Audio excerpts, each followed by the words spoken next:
xarunta gobolka Sool waxa wali ka socda dagaal culus oo u dhaxeeya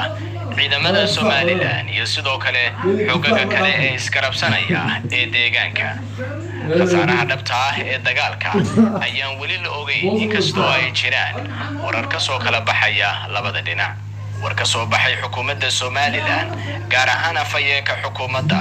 waxa lagu sheegay in ciidamada Soomaaliland ay iska difaaceen weeraro kaga yimid kooxaha argagixisada waa sida uu hadalka u dhigay wasiirku ciidamada qaranka Jamhuuriyadda Soomaaliland oo ku jira iska difaacidda weerarada kaga imanaya kooxaha argagixisadu waxay gacanta ku dhigeen maxaabiis dagaal oo isugu jira argagixiso ciidanka BSF ee maamul goboleedka Puntland iyo dad deegaanka ah oo la soo qalday